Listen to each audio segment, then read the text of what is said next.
नमस्कार, ये है रेडियो हिंदुस्तान और हम है आपके साथ एक विशेष अतिथि को लेकर परिचय वार्ता में।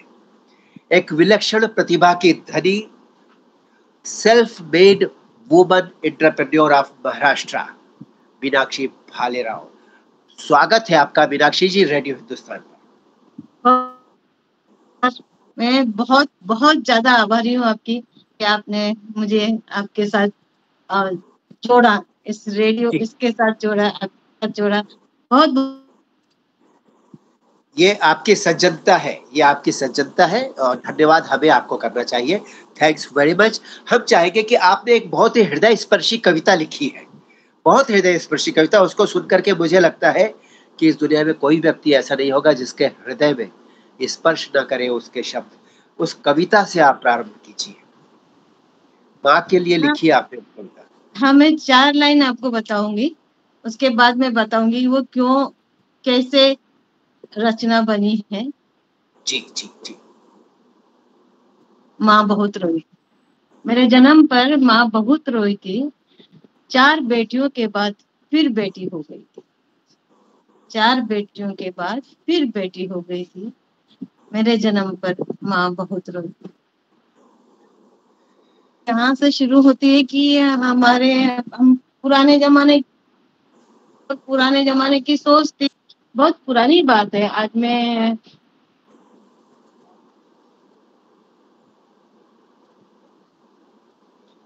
तो 3 बहनें हो गई, फिर मेरा जन्म हुआ तो मैं नहीं चाहिए थी। बहुत मतलब दुख हो गया था घर में कि बेटी हो गई है, तो ऑलमोस्ट मुझे मारने की तैयारी हो गई थी। मैं आपको बताऊंगी, मैं 2 बार जिंदा हुई हूँ। आगे मैं इसके बारे में आपको बताऊंगी। तो ये मतलब बहुत तकलीफ हुई माँ को लड़की होने के कारण, और कोई नहीं चाहता था कि मैं पैदा हूँ। उस जमाने में ये सब देखते नहीं थे कि लड़की है कि लड़का है, बट मैं हो गई। उसके बाद घर में बहुत, तो ये कविता वहीं से उठ के आई है। ये कविता बहुत दिल को छूती है, बहुत रुलाती है। हम लोग इसके शब्दों पर ना जाएं। अगर इनके शब्दों पर जाएंगे तो काबू करना मुश्किल हो जाएगा अपने दिल को। इसलिए मैंने जब सुना तो अपने दिल पे पत्थर रखा। मुझे पता था कि मुझे तकलीफ हो सकती है। फिर ऐसा हुआ कि 5-6 महीने की थी तो पहले बहुत बड़ी देवी निकलती थी, वो चेचक होते ना, माता की देवी। तो मुझे, हाँ, तो मेरे घर में 4-5 लोगों को निकली थी, सबको थोड़ी थोड़ी निकली और मुझे बहुत बड़ी निकली थी। मतलब इतनी कि बहुत घाव हो गए थे और मरने की, मतलब एक तरह से उस बीमारी से मैं मर गई थी। और घर में मुझे ले जाने की तैयारियां हो गई थी, मतलब मर ही गई थी, मुझे ले जाने की तैयारियां हो गई थी। और 2 बार जन्म हुआ आपका, 2 बार जन्म। ये एक दूसरा जन्म था। अच्छा अच्छा अच्छा जी, अच्छा। जी तो इकट्ठे हो गए, वो व्हाइट कपड़े में, वो चटाई में बांध लिया मुझे। और मतलब डॉक्टर तो बुलाते नहीं थे उस जमाने में घर पे। तो ठीक है, अभी रोना धोना चालू था। और बस जैसे ही उठाया तो ले जाने के लिए, तो माँ ने बोला घर वालों को कि एक बार लास्ट टाइम मेरे को गोदी में दे दो, मेरी बेटी को मुझे गोदी में दे दो। रोते रोते बोला उन्होंने। फिर माँ ने गोदी में लिया और मतलब वो जैसे प्यार करती है माँ, मरने के बाद भी रो रो के वो मुझे प्यार कर रही थी। तो वो ना तालवे में ना ऐसे हाथ लगाया ऐसा करके, तो उनको लगा तालवा गर्म है, और वहां ही पे उन्होंने बोल दिया मेरी बच्ची मरी नहीं है, मेरी बच्ची जिंदा है। मानने को तैयार ही नहीं था। वैसे भी उस जमाने में औरतों की इतनी कहाँ चलती थी। जब सास होती थी और ससुर होते थे सब लोग, तो इतनी नहीं चलती थी। पर वो उस समय मेरी माँ ने बहुत बहुत ज्यादा सबको ये किया कि नहीं, मेरी बच्ची मर ही नहीं सकती। और सब लोगों ने उनको बोला कि आप पागल हो गए बच्ची के गम में, ये वो। बट मेरी माँ ने बोला मैं कभी कुछ नहीं मांगूंगी, मुझे एक बार डॉक्टर को मेरी बच्ची को दिखा देंगे। फिर लेके गए डॉक्टर के यहाँ पे, आधे घंटे में। फिर जब मैं थोड़ी बड़ी हुई ना, 6-7 साल की हुई होंगी मैं, मुझे बहुत दाग थे चेहरे पे, बहुत, मतलब इससे लाइक यू नो बहुत बदसूरत काले दाग थे। को जी बोलती जी। थी, जब माँ ने मुझे बताया भाई ऐसे बच्ची तू, ऐसे हुआ तेरे जन्म पे, ऐसे हुआ ऐसे हुआ, तो माँ ने मुझे बताया कि हाँ ऐसे बचाया बचा, तो मैं बहुत रोई कि तूने क्यों बचाया, मैं तो इतनी गंदी हूँ दिखने में, और आपकी सारी बच्चे इतने सुंदर है। मतलब आई फील कि क्यों बचाया। एक एक एक प्रशंसा करनी चाहूँगा मैं आपकी। आप जब बात बताते हैं ना, तो इतने इंटरेस्टिंग तरीके से बताते हैं कि बहुत अच्छा लगता है कि घंटों आपसे बातें करते हैं। प्लीज़ जी आगे बताइए। जी, शुक्रिया। तो माँ ने मुझे फिर बोला, मैंने मतलब मैं बहुत बार यही बात बोलती थी, क्यों बचाया, इतनी गंदी हूँ, तेरे सारे बच्चे इतने सुंदर। तो माँ ने बोला, शायद बेटा जो तू मर के जिंदा हुई है, 2 बार मरने के बाद जब तू जिंदा हुई है, शायद तुझे दुनिया में कुछ करना होगा, नहीं तो बच्चे ऐसे बचते नहीं हैं। तो कुछ करना होगा समाज के लिए, देश के लिए तुझे कुछ करना होगा, इसलिए तू बची है। तब मुझे इतनी बात समझ में नहीं, पर धीरे-धीरे मैं मेरी माँ के साथ जुड़ती गई, मैं उसके साथ काम करती गई। तब वो इतना दिमाग में नहीं था कि मैं ऐसे फाउंडेशन निकालूँगी या फिर मैं ऐसे सोशल वर्क करूँगी या ज्योतिषी का मैं सीखूँगी। ऐसा लोगों के साथ मैं अच्छे संबंध बना पाऊँगी। मैं तो अपने में ही रहती थी, क्योंकि मुझे ऐसा लगता था कि मुझे कोई पसंद नहीं करेगा। ऐसा मेरी थिंकिंग थी। जी। तो ऐसे करते-करते फिर कारवां चलता रहा, और कुछ ऐसी परिस्थितियाँ आई कि मम्मा को कैंसर हो गया। फिर कुछ हुआ ऐसा मेरी बहन के साथ, तो मुझे वहाँ से राजस्थान से छोड़ के इधर महाराष्ट्र में आना पड़ा। फिर जी, जी, महाराष्ट्र में आई, हाँ, महाराष्ट्र में आई तो वो हिंदी भाषा को लेके बड़ी समस्याओं से जूझी। उसके बाद वो बहन के साथ कुछ हादसा हो गया था, तो औरतों को साथ भी बहुत कुछ किया, उनको भी खड़ा करने के लिए मैंने बहुत कुछ किया। ऐसे ही बस चलता रहा। तो ये अंदर से ये आत्मशक्ति कैसे आई? पहले तो आप सोच रहे थे कि मेरा जीवन बेकार है, मैं कुछ नहीं करना चाहती, मुझे क्यों मम्मी माँ तुमने मुझे क्यों बचा लिया? आपने ऐसा कहा। फिर अचानक ये मीनाक्षी इतनी बदल गई कि जी। उन्होंने फिर दूसरों की मदद करना, जो मर रहे हैं उनको ज़िंदा करने की कोशिशें शुरू कर दी। हाँ, जब माँ को कैंसर हुआ ना, तो बहुत मुश्किल, उस समय आज ये 40 साल पहले की बात है, जब इतना इलाज भी नहीं था। और राजस्थान से बॉम्बे लेके जाना उस समय इज वेरी डिफिकल्ट। तो बहुत बार हम लेके गए, लेकिन वो नहीं बच पाई। तो उसको, माँ को ऐसा था कि मतलब मेरी शादी की ऐसे चिंता नहीं थी। ऐसे चिंता नहीं थी कि ये किसी के साथ भी एडजस्ट कर लेती है। मेरा एक छोटा भाई था, जी, जी, तो जी। उसकी शादी की बहुत चिंता थी माँ को, कि इसको कोई संभालने वाली आ जाए, क्योंकि बहुत सारे बहन भाई भाव भौजाई भाभी सब बड़ा परिवार था। तो वो लड़का ही एक कंवारा रह गया था, तो भाभियां सब संभालती थी, पर उनको इससे चिंता थी मैं मरने से पहले बेटे की शादी हो जाए। बेटी का तो उनको ये था कि मीनाक्षी समझदार है, उसका कोई समस्या नहीं है, वो जहाँ पे भी रहेगी एडजस्ट कर लेगी। फिर मैं उस दुःख से ना गुजरूँ, इसलिए मुझे भेज दिया गया। महाराष्ट्र में मेरी बहन रहती थी, अभी नहीं है, कोरोना में एक्सपायर हो गई, तो उनके पास भेज दिया मैं। फिर उनके पास भेज दिया तो मैं समय-समय में माताजी से बात करती रहती थी फ़ोन पे, और पत्र आते रहते थे। तब इतना फ़ोन नहीं था, तो पत्र ही ज़्यादा आते थे। तो फिर वो मुझे वही सब बातें समझाती थी। जी, फिर मैं बहन के यहाँ ही आई, और फिर मैंने ये सब माहौल देखा। फिर मुझे लगा मेरी माँ सच बोलती थी कि तुझे शायद कुछ करना है। तो जो यहाँ का माहौल था बच्चों के लिए और समाज के लिए भी, उस समय जब मैं आई थी 32 साल पहले की बात है, औरतों को भी इतनी आज़ादी नहीं थी। और जो मज़दूर वर्ग है, हमारा, मेरी बहन का एक बंगला था, उसके पास में सारे ऐसे छोटे बस के मज़दूर घर थे। तो उनकी इतनी समस्याएँ रहती थी ना, रात को तो दिन में तो रात को तो पति मारता था, दारू पी के आके सुबह वही पाँव पड़ जाता था। और ऐसे ही बहुत एक आदमी ने तो अपनी प्रेग्नेंट औरत को लात मार दी, बच्चा गिर गया। वो जब इस सब मैं देखती थी तो मुझे बड़ा दुख होता था। फिर मैं उस तरफ कदम उठाया, लेकिन वो कदम उठाने के लिए भी मुझे तकलीफें उठानी पड़ी, क्योंकि मैं रहती थी मेरी बहन के यहाँ पे, मेरे अपने माँ बाप का घर नहीं था। तो जी जी वो जी लोग, हाँ, वो लोग चाहते थे कि मैं ऐसा कुछ ना करूं कि उनको तकलीफ हो जाए। जी जी जी जी। तो चुपके चुपके, और जो मेरे को मेरी बहन का पार्लर था तो मैं वहां उनके साथ काम करती थी। तो जो भी मेरे को पैसा मिलता था पगार का, जो भी पेमेंट मिलता था हर महीने, वो मैं अपने कामों में लगाती रहती थी और बहुत अच्छा। लोयर कर देती थी उनके लिए, या फिर कभी उनको कोई चीज चाहिए होती थी तो दे देती। तो उन पे मेरे तब समझ में आया कि माँ ने क्यों कहा था कि शायद तुझे कुछ करना होगा। तो वहां का स्थान जब परिवर्तन यहाँ हुआ, मेरा पाँव जब यहाँ गिरा, तब वो चीजें अपने आप ओके। आती गई। मेरी बहन को ससुराल में बहुत तकलीफें हुई थी।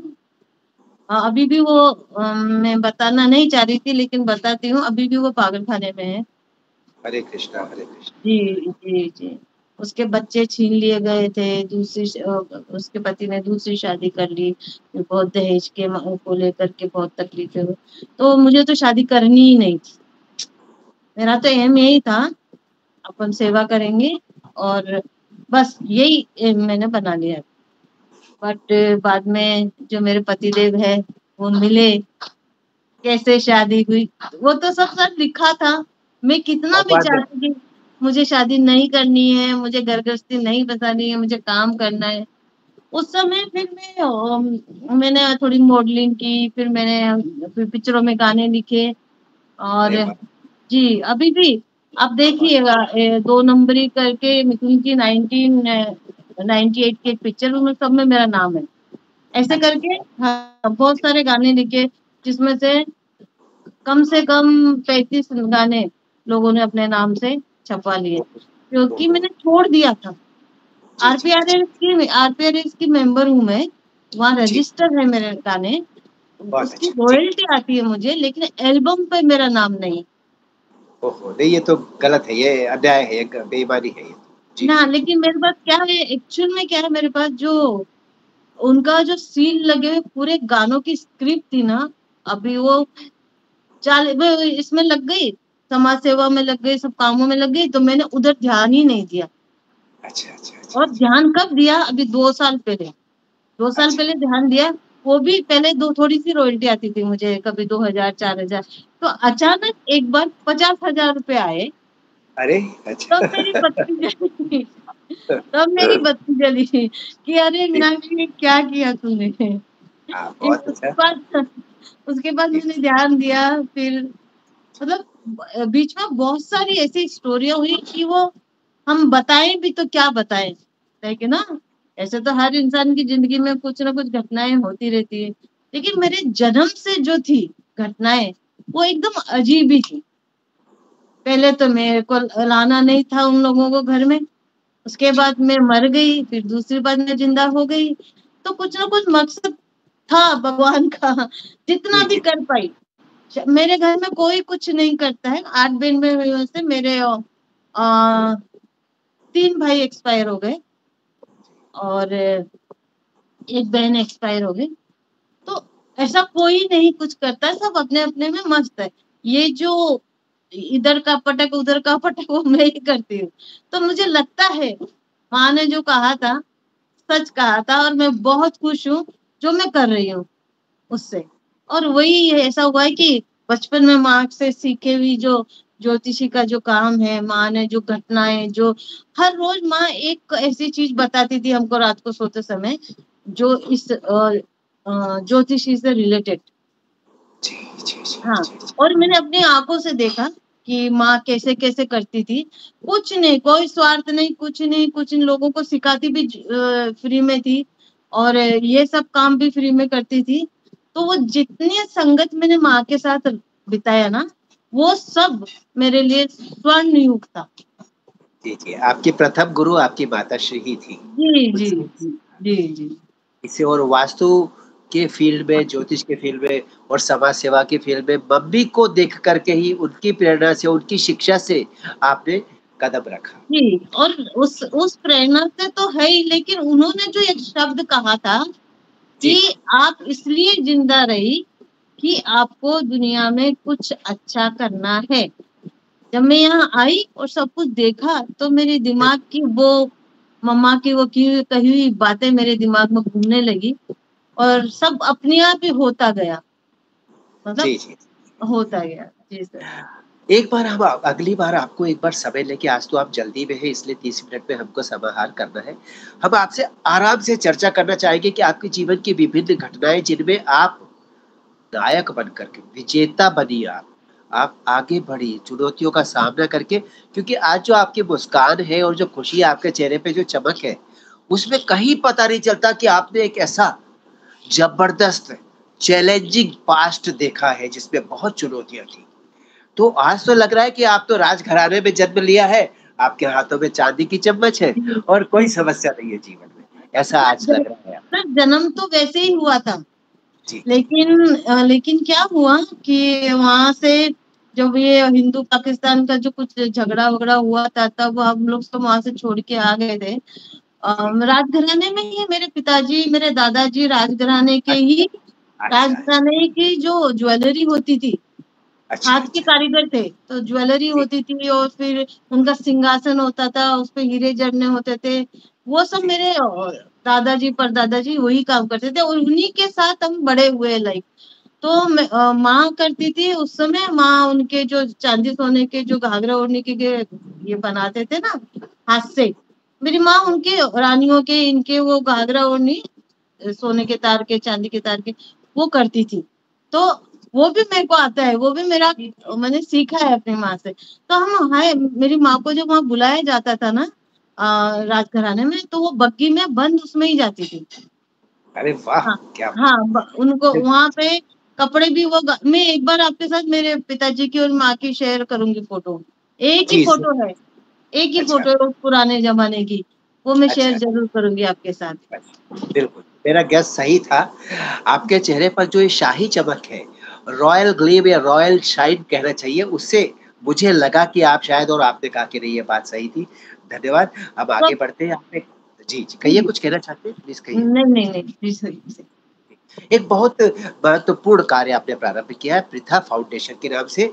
महत्वपूर्ण इसलिए क्योंकि वो हिंदी, हिंदू और हिंदुस्तान की सेवा करने के उद्देश्य से बना है। मैं आपका प्रशंसक हो गया हूँ जब मैंने वो देखा, क्योंकि न्यूज़ हिंदू ग्लोबल मेरा भी एक मीडिया का प्लेटफ़ॉर्म है और मेरी भी यही सोच है जो आपकी। मुझे थोड़ा बताएँ पृथा फाउंडेशन के बारे में, कब शुरू किया आपने? मैंने शुरू तो कर दिया था बहुत साल पहले। मैं आई थी 1991 में महाराष्ट्र जी, में। जी, और जी। मैंने इस पे काम कर दिया था क्योंकि मैं बचपन से लिखती भी थी। मैं अच्छा, बचपन से, हाँ, मैं आपको बताऊँ मेरी मेरी जो पहली रचना थी 2 लाइन की थी। पहले राजस्थान में एक हिंदी पत्रिका निकलती थी। तो उसमें ना ऐसे कॉलम आते थे कि इसके ऊपर 2 लाइन लिखो इस पे। तो ऐसे कॉलम में मैंने सबसे पहले अपनी 2 लाइन लिखी थी कि सुबह गुजर गई, शाम हो गई। सुबह गुजर गई, शाम हो गई, जिंदगी यूं ही तमाम हो गई। कौन ठहरता है किसी के लिए, कौन ठहरता है किसी के लिए, वक्त की जैसे रफ्तार हो गई। सुबह गुजर गई, शाम, बहुत सुंदर, बहुत-बहुत जिंदगी बहुत यूं ही आपने तमाम हो गई। रियलिस्टिक रियलिस्टिक लिखा है। आपकी लाइन्स जो है ना, वो और ज़िंदगी से जुड़ती है। जी। उस 2 लाइन के साथ 400 रुपए मिले थे। वो जो 400 रुपए मिले ना, उस जी, दिन के जी। बाद मैंने रुकी ही नहीं। वो भी मैं आपको कटिंग भेजूंगी। मैं मेरी जो पुराने जमाने की जो है ना राजस्थान पत्रिका में छोटी छोटी जी, कटिंग है। जी। तो बस अच्छा, वहां से मैंने, हाँ, उसके बाद मैंने लिखना शुरू किया। उसके बाद गाने लिखे पिक्चरों में। 2-3 बुक्स, 4 बुक्स आ चुकी है, जिसमें चार अरे वाह! 3 हाँ, 3 बच्चों की है, मोटिवेशनल बुक है बच्चों की। एक अभी हाँ, अभी मैंने लास्ट ईयर ही महिलाओं के लिए लिखी है। उनकी जो जी, छोटे छोटे प्रॉब्लम्स होते हैं वो सारे। अच्छा, कि कविता के बारे में भी मैंने लिखा है कि कविता जी, कविता एक हाँ, स्त्री है। कविता एक स्त्री है, ब्याह दी जाती है जब कागज पे उतारी जाती। कविता एक स्त्री है, ब्याह दी जाती है जब कागज पे उतारी जाती। तब हर कोई उसे अपनी तरह से ढालना चाहता है, जैसे ससुराल में एक बहू को ससुर, देवर, ननद, सास के हिसाब से ढलना पड़ता है। कविता को वैसे ही हर कोई अपने तरीके से ढालना चाहता है। कविता एक स्त्री है। बहुत अच्छा। आप गागर में सागर भरती, छोटी-छोटी कविताएँ आपकी होती है, लेकिन उनका मर्म बहुत गहरा होता है। इसीलिए क्योंकि वो एक व्यावसायिक दुनिया है मुंबई, वहाँ पर कविता लिखना, वहाँ पे गाने लिखना सबके बस की बात नहीं है। जो आपने एक चुनौती ली, राजस्थान से गए, वहाँ अपने आप को महाराष्ट्र में पैर जमाए, उसके बाद फ़िल्मी दुनिया में भी आपने एंट्री की, मॉडलिंग भी की। बहुत अच्छा, इसीलिए मैंने शुरुआत में कहा था विलक्षण प्रतिभा की धनी है और इसपे 3 बातें हैं। एक तो आपकी अपनी प्रतिभा है, आपकी माताजी का आशीर्वाद है और ईश्वर की कृपा है आपके ऊपर। और मेरे पीछे जो हाथ है पति के जी, रूप में जी। श्री हरि है। एकदम मेरे पति, उनका नाम भी मोहिनीश है और उनका काम भी वैसे हैं। और मेरी बिटिया, ये दोनों मेरे इतने बड़े ये है, जितना मैंने माँ बाप को भी भूल गई हूँ। मतलब मैं अरे वाह! इतना अरे वाह! आज के बहुत जमाने में आज के जमाने में पति का और बच्चों का इतना प्यार मिलना, ये किसी पुराने जन्म के ही या माता जी का आशीर्वाद रहने दो, ये बहुत कम लोगों को मिलता है। जी, जी, तो जी, जी। जी, संक्षेप में थोड़ा-सा अपने पतिदेव के बारे में, फिर अपनी बिटिया के बारे में, दोनों के बारे में संक्षेप में बताएँ प्लीज़, हमें अच्छा लगेगा। हाँ जी, मैं जब पूना में आई थी तो आस-पास ही उनका कॉलेज था। अच्छा, मेरी जी, दीदी के यहाँ पे जब उनका हॉस्टल था, पीजी थे, अच्छा, तो अच्छा, उनके कॉलेज की एक लड़की रहती थी हमारे अच्छा, पीजी में। तो वो अच्छा, आए उस लड़की से मिलने के लिए, उसका बर्थडे था तो हमारे पीजी में मनाया था। तो वो अच्छा। आए और मैं भी आई। बस उसी दिन के बाद बड़ी लंबी स्टोरी है वो। तो पहली पहली मुलाकात आज इतिहास में बदल गई, आप दोनों साथ-साथ हैं, जी, हमेशा के लिए। बिटिया के बारे में थोड़ा बताइए प्लीज़? हाँ, मेरी बिटिया हमारी शादी के 2 साल बाद में हुई और तभी से, जब से छोटी थी तब से बहुत समझदार थी। उसने मुझे कभी कोई तकलीफ नहीं दी। पर बहुत एक्सप्रेसिव इतनी थी ना, वो शायद 15 दिन की या ऐसे थी, मैं हॉस्टल से आई और मैं उसके साथ जब रात में बातें करती थी, वो सोती नहीं थी, दिन में सो जाती थी, रात में नहीं सोती थी। तो हम जगाती थी बातें तो। करते थे। जी, जैसे मेरी माँ मुझसे बातें करती थी ना, मैं उसके साथ सेम बातें करती थी। पर अच्छा, इतना छोटा बच्चा ना आँखों से इतना एक्सप्रेशन नहीं दे पाता है। वो हर ओहो! बात को सुनती थी मेरी, हर अरे वाह! बात को, हाँ। और क्या पता वो 3-4 साल की, जैसे-जैसे 3-4 साल की हुई, उसको वो सब बातें जो मैं करने लगी थी ना, वो उसके दिमाग में आती गई कि नहीं मम्मा, आप इसको खाना दे दो ना, इसको ये दे दो ना मम्मा। मैं वो अपनी कभी-कभी पेंसिल और बुक भी पास में ही स्कूल था, कोई दिख जाता था ना तो उनको देके आ जाती थी वो। मतलब लाइक जी, मेरे जी, जी। समझ में नहीं आया ये बात, क्योंकि बच्चे तो अपनी चीज़ के लिए बड़े ये होते हैं ना कि नहीं देते हैं किसी को। तो आप आपकी जी, माताजी की भी सोच ऐसी थी, परोपकारी थी, वो लोगों को सिखाती थी मदद। मुझे लगता है आपकी माताजी वापस आई है बेटी बनकर, जी, क्योंकि जी, जिस तरह से बहुत जी, अच्छी। जी। जी, जी। इसलिए मैं तो हाँ, उनको माँ ही बोलती हूँ। वो कभी-कभी मैं कुछ बात पे उदास हो जाती हूँ और या फिर मैं उसको बोलती हूँ ना कि बेटा एक शादी कर ले, शादी के बाद एक बच्चा कर ले बस। तो तू है ना मेरी बच्ची। वो बोलती है मुझे बच्चों की और शादी की क्या ज़रूरत है, तू है ना मेरी बच्ची। क्या चलो, बात है, क्या और बात है। बच्ची बोल के सर पे हाथ लगा के और खींच ओहो! के वो बच निश्चय ही वो आपकी माता है। बहुत बढ़िया, आप मतलब उनको प्रेम भी दीजिए और सम्मान भी कीजिए उनका। जी, जी, बिल्कुल, जी, बहुत बिल्कुल, अच्छा। बिल्कुल। जैसे आप बता रहे हैं आपका जीवन विचित्र घटनाओं से भरा हुआ है, लेकिन हमेशा आपके ऊपर ईश्वर की कृपा महसूस हुई है। फिर आपने ज्योतिष में कदम रखा और ज्योतिष में क्या-क्या कर रहे हैं आप आजकल? मैं समाज से वास्तु पे वास्तु वास्तु का भी पे कार्य ज़्यादा कर रहे हैं ध्यान आप? देती हूँ। वास्तु हाँ, भी हाँ, जी। हाँ, लेकिन मैं मनोवैज्ञानिक तरीके से थोड़ा काउंसलिंग भी करती हूँ। और जी। बाकी सभी शादी ब्याह जो कोई तकलीफ होती है, जितना वाह। मैं जानती हूँ किसी भी जी। बारे में, प्रेम संबंध या किसी भी बारे में किसी को कोई सलाह लेनी होती है, तो सबके बारे में मैंने वो अभ्यास किया है, उस तरीके से किया है। पुस्तकी ज्ञान से ज्यादा मैंने मतलब प्रैक्टिकली जो देखा है, प्रैक्टिकली जो मैंने समझा है, मैं उस पे ज्यादा ध्यान देती हूँ। और जी। जी। मैंने कोई सर्टिफिकेट कोर्स नहीं किया है, पर इतने बड़े जिंदगी में आज 55 साल की हूँ, तो मैंने ऐसी ऐसी चीजें देखी है और ऐसी ऐसी घटनाएं घटी है, तो इंसान अपने आप भी बहुत सारी चीजें सीख जाता है। और फिर उसके बाद प्रैक्टिकल ज्ञान जो मेरी माँ ने लोगों के लिए किया था, वो बहुत सक्सेस हुआ था। जी। जी। जी। जी। हाँ, और वो जो वाह, बचपन में आप सीखते हो ना, वो आपके दिमाग पे छप जाता बिल्कुल है। जी, बिल्कुल। तो वो एक एक मुझे पढ़ने की भी जरूरत नहीं, एक एक घटना मुझे मालूम है, यहाँ छपी हुई है कि किसको किस काम से सफलता मिलेगी। जी। जी। जी। आपकी वो बात याद आती है जो आज आपने 2 बार कही कि ईश्वर ने 2 बार आपको जीवन दिया, दोबारा भेजा। कोई महत्वपूर्ण कार्य कराना चाहते हैं वो आपके माध्यम से। निमित्त मात्रम भव सव्यसाची, गीता में श्री कृष्ण भगवान ने अर्जुन को कहा। कहा तू तो निमित्त बन जा, कराने वाला तो मैं ही हूँ, जी वो करा। जी। हम निमित्त बनते हैं लेकिन जो निमित्त बनता है वो भाग्यशाली है। आप भाग्यशाली हैं मीनाक्षी जी, जी क्योंकि आज के युग में मुंबई माया नगरी में, महानगरी में आप रह रही हैं। आप चाहती तो आप पार्टी करती, ड्रिंक करती, वेस्टर्न वर्ल्ड घूमने जाती और पूरी जो सनातनी संस्कार है उसे मुक्त हो जाती। आपको कोई रोकता नहीं। लेकिन जी। आपने सनातन से जुड़ना अपनी प्राथमिकता समझा। ये बहुत अच्छी आदर्श की बात है। आप पैसे के पीछे नहीं भागे, आप परोपकार के पीछे गए। तो पैसा आपके पीछे आएगा।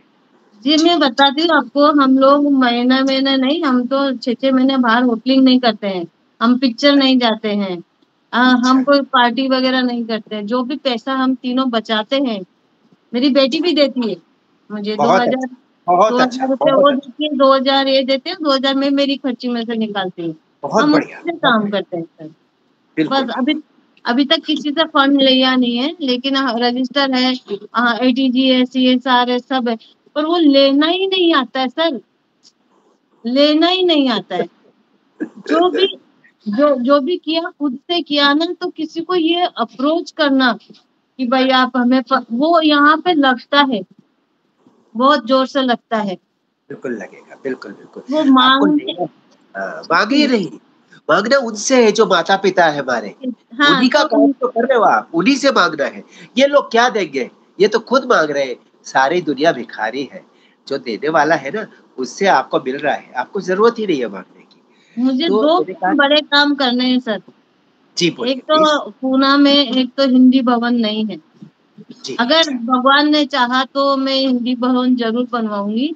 और बहुत एक मेरा है कि फ्री में जो बच्चे जो होते हैं, मेंटली उससे गुजरती है, तो एक मनोवैज्ञानिक सेंटर खोलना है। अगर हिंदी भवन बना है तो उसी में मैं वो सेंटर खोलूंगी, ताकि लोगों को मैं काउंसलिंग कर सकूं फ्री में, जो अफोर्ड नहीं कर सकते हैं। अगर इस जन्म में नहीं कर पाई, तो मैं मरते समय यही तमन्ना लेके जाऊंगी कि मैं अगले जन्म में हिंदी भवन बनाऊं नहीं, नहीं, और नहीं। ये सब नहीं, करूं। नहीं। ऐसा नहीं कहिए, ऐसा नहीं कहिए। हम ईश्वर से प्रार्थना करते हैं, इसी जन्म में ये दोनों शुभ कार्य आपके श्रीकर यानी आपके शुभ हाथों से संपन्न हो और आप स्वयं देखिए आपने जिस स्वप्न को जीवन भर संजो के रखा, वो स्वप्न आपके सामने बहुत सुंदर रूप में सामने आएगा, ईश्वर की कृपा से। आशीर्वाद सर, आशीर्वाद। बिल्कुल, हमेशा हम लोग और मुझे लगता है जितने भी सुधीजन, बुद्धिमान और सज्जन लोग हैं, जो सुनेंगे इस इंटरव्यू को, जो आपको भी जानते होंगे, सब आपको शुभकामनाएँ देंगे, सब आपके साथ हैं, हम भी आपके साथ हैं, किसी भी तरह से हर कार्य में, दिन-रात 24/7। एक बस मुझे लगता है आपको भी जाना है, समय भी हो गया, एक महत्वपूर्ण बात मैं अवश्य पूछना चाहूँगा, जिससे मैं विशेष रूप से आपसे प्रभावित हुआ मीनाक्षी जी, एक नाभि, एक ऐसा विषय है, समुद्र की तरह, मस्तिष्क की तरह कि जिसको साइंस अभी तक एक्सप्लोर नहीं कर पाया है। आपने नाभि पर जो बहुत विशिष्ट गूढ़ ज्ञान है, ब्रह्मा जी का ज्ञान है, उस पर आपने कुछ बहुत अच्छी रिसर्च की है, कुछ अच्छी महत्वपूर्ण बातें बताई है, उसको लेके आप पूरा वास्तु करते हैं, थोड़ा समझा दीजिए उसको please. Ji ji ji sir. देखिए, समंदर एक ऐसी जगह है जी जहाँ क्या नहीं निकल सकता। समंदर से जी जी हीरे बिल्कुल। मोती जवाहरात क्या नहीं निकल सकता। लक्ष्मी माँ भी वहीं से निकली है। जी, जो भी जी समंदर मंथन से निकला, जी जी वो जी ऐसा दुनिया में, पूरी दुनिया में वही चीजें हमें आज उन्नति के लिए या हमारी जरूरतों के लिए वो इतनी महत्वपूर्ण चीजें हैं। और जहाँ श्री हरि आज भी, देखिए शक्ति तो कोई है जो संभाल रहा है, ये तो आपके विश्वास की बात है। बिल्कुल जहाँ बिल्कुल। श्री हरि अपने शेष नाग पे माँ लक्ष्मी जी के साथ बैठे हैं और कमल, उनकी नाभि से कमल के फूल से जो ब्रह्मा जी निकले हैं और उन्होंने सारी सृष्टि बनाई है। जी तो जी आप जी सोचिए, अब इतने सी बात सोचिए कि ये जो नाभि है, ये ऐसी कोई चीज़ नहीं है जो नाभि में से नहीं निकली। बिल्कुल। सब सभी की उत्पत्ति नाभि से ही हुई है। जी बिल्कुल बिल्कुल। जी आज तक कोई भी, और नाभि का जब तक हम काटेंगे नहीं, वो संतान पैदा हो ही नहीं सकती। जी बिल्कुल बिल्कुल। जी जी जी तो वो नाभि वास्तु, नाभि हमारे मध्य भाग में है, जी जी शरीर जी के मध्य भाग में। और जी बिल्कुल। नाभि से बहुत सारे इलाज होते हैं। हमारे शरीर की जितनी भी तकलीफें हैं, अगर हम नाभि पे ध्यान दें तो 90% तकलीफें नाभि को ठीक रखने से, उसमें तेल लगाने से, उसको साफ सुथरा रखने से बहुत सारी बीमारियां। और ठीक हो। वहाँ, जी, नाभि के ऊपर अगर हम अंगूठे से कुछ जी मंत्र पढ़ के अगर हम उसको दबाएंगे वहां जी पे, जी जी आपके दिमाग में जो चल रहा है ना, वो आपको अंगूठे में महसूस हो जाएगा कि इस अगले के दिमाग में क्या चल रहा है और उसको ओ माय क्या गॉड। बीमारी ओह बीमारी है। अच्छा। अभी देखिए, अगर आपने नाभि तरफ, कितना दर्द होता है में, जी नाभि जी कहते हैं ना, नाभि सरक जी गई है, जी दर्द जी होता है, हाँ पेट में तकलीफ होती है। हाँ तो हाँ। नाभि से 90% मैं आपको बताती हूँ इलाजेस होते हैं। तो अच्छा। वही, उसका संबंध वही है कि नाभि जो है वो समुद्र की वो चीज है जो ब्रह्मा जी को उत्पन्न करती है। और ब्रह्मा जी ने सृष्टि बनाई है। अब देखिए ना, ब्रह्मा जी का एक ही मंदिर है पूरे विश्व में, वो है पुष्कर में। जी ब्रह्मा बिल्कुल। जी की पूजा नहीं होती है, ब्रह्मा जी जी की जी पूजा नहीं होती है, विष्णु भगवान की पूजा होती है, क्योंकि उन्होंने उत्पत्ति दी है ब्रह्मा जी को। तो वो उत्पत्ति जो हमारे सांसारिक चीजों के लिए जो जरूरी है, वो सब उत्पत्ति नाभि से ही हुई है, जी नाभि से ही हुई है। नाभि से ही ब्रह्मा जी निकले, नाभि से निकलने के बाद ही उन्होंने सृष्टि की सारी रचनाएं की है। तो नाभि बिल्कुल। वास्तुशास्त्र कितनी गहरी होगी सर, जी बिल्कुल बिल्कुल बिल्कुल। कितनी जी जी कारागार होगी, कितनी मतलब गहरी होगी। आपको जी ज्यादा उसमें कुछ करना ही नहीं है। वो जो जी कलश निकला था, हाँ हाँ। जो जी समंदर मंथन के समय कलश निकला था, जी धन जी जी धान्य से भरा हुआ कलश निकला था, जी जी जी उसको आप आपके घर के नाभि जो होती है, मतलब उसी स्थान पे जहाँ आपका केंद्र और हाँ, बीचों बीच पूर्व में पश्चिम, केंद्र पर। हाँ, पूर्व पश्चिम उत्तर दक्षिण या कुछ मध्य को बीच के हाँ स्थान पर रख दीजिए। आप एक कमल का फूल लीजिए, उस पर रख हाँ दीजिए। आप अब देखिए, आपको आपको तो ऐसा लगेगा कि मेरे तो जिंदगी में कोई कमी नहीं है। अगर नहीं भी मिला तो भी आप संतुष्ट रहेंगे कि नहीं, मेरे पास सब कुछ है, मेरे पास ओ, सब कुछ है, कोई जरूरत नहीं है मुझे किसी चीज की। वो अपने आप बैलेंस पूरी, वो घर की बैलेंस तो करेगा भी, लेकिन हमारे दिमाग का, हमारे यहाँ का बैलेंस भी करेगा। वाह वाह वाह। हाँ, जी जी हाँ सर, ये बैलेंस मतलब जो बीच का पार्ट होता है, यहाँ पे भी देखिए ना सर, ये बीच का ही पार्ट है ना हमारे जी शरीर का हाँ हाँ, सर। सबसे महत्वपूर्ण है, इसको सहस्रार कहते हैं। सहस्रार ये यूनिवर्स से कनेक्ट करता है हमको। जी बिल्कुल वही। तो जी यहाँ भी जब आप अपनी वास्तुशास्त्र, उसमें छोटी छोटी और भी बहुत सारी बातें हैं, वो जी जी जी अगर, हाँ, वो करनी चाहिए। उसका एक विधि विधान होता है, उसको स्थापित करने का एक विधि जी, विधान होता है। कुछ बिल्कुल। लोग अगर मैंने बता दिया और कर लिया, अगर मुझसे हाँ, सलाह नहीं ली, तो वो थोड़ा अधूरापन हो जाता है। जी, बिल्कुल। आपको जी, पूर्ण रूप से अगर उसका आपको फ़ायदा उठाना है और विश्वास, अगर जी, आप जो मुझसे बात करेगा उसको अगर विश्वास है, पहले खुद को विश्वास करना पड़ेगा उसको, जी। जी, तब जी, जी, मैं जी। उसकी हाँ, तब मैं उसकी सहायता कर किसी भी बारे में। जिस दिन वो मुझ पे विश्वास करेगा, उस दिन उसको सब सफलता मिलेगी।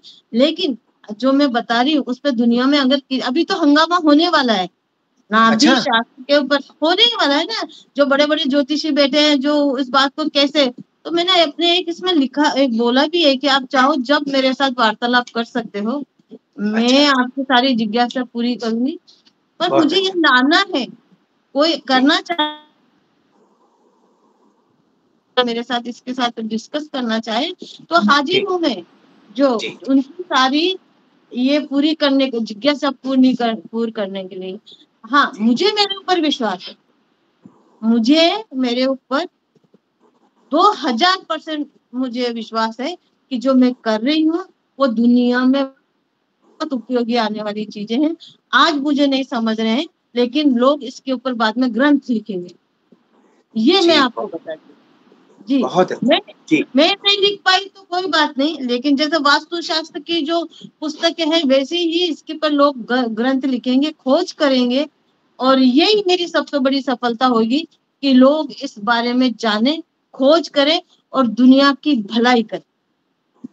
बहुत बढ़िया आपने बात कही। हमारा समय लगभग पूर्ण हो गया है, हम समाहार करेंगे, लेकिन जाने से पहले मैं ये कहूँगा कि आप 2 पुस्तकें और भी लिखें। एक पुस्तक अपने जीवन पर लिखें, ताकि लोगों को पता चले चुनौतियों पर विजय कैसे प्राप्त की जाती है। वो अद्भुत आत्मशक्ति, आत्मबल जो आपके भीतर है, वो हमारे सुनने वालों को आज मिल रहा है। आज आपकी वाणी के माध्यम से, आपके पाठकों को आपके लिखे हुए के माध्यम से मिलेगा। ऊपर से ये चीज़ भी ज़रूर कीजिएगा, नाभि का और वास्तु का जो नया आपने ऐतिहासिक सूत्रपात किया है इस दुनिया में, ये एकदम नई चीज़ है। इसमें बहुत सारी संभावना है, इसमें जी, बहुत कुछ हो सकता है। तो प्लीज़ आप पीछे कदम मत लाइएगा, आप जी निरंतर सर, नहीं आगे सर। बढ़िए। बिल्कुल। आपकी और आपकी बात मानूँगी मैं, धीरे ही जी, सही ज़रूर करूँगी, उस पे काम ज़रूर करूँगी। बिल्कुल, बिल्कुल। और मैं जानता हूँ कि आगे कुछ सालों के बाद में शायद इस देश में सबसे बड़े नामों में आपका भी नाम शुमार हो और लोग आपसे जीवन की प्रेरणा लें और सही मार्ग में कैसे चलें, धर्म के मार्ग पर कैसे चलें, इन सब चीज़ों के लिए आपसे उनको मार्गदर्शन मिले। आज मैं आपको बहुत धन्यवाद दूँगा बहुत आपके प्रेरणा समय के मिलती लिए। है सर, जी, बहुत अच्छा लगा आपसे आपसे बहुत बात करके। प्रेरणा मिलती है सर, बहुत प्रेरणा मिलती है। थैंक जी यू, सर, शुक्रिया। थैंक्स। जी सर। हम बहुत जल्दी दोबारा आपको आमंत्रित करेंगे ताकि आपसे और भी बातें हमको मिल सके, हमारे दर्शकों को मिल सके। थैंक जी, यू, जी विदा सर, कीजिए। जी, बहुत धन्यवाद। धन्यवाद।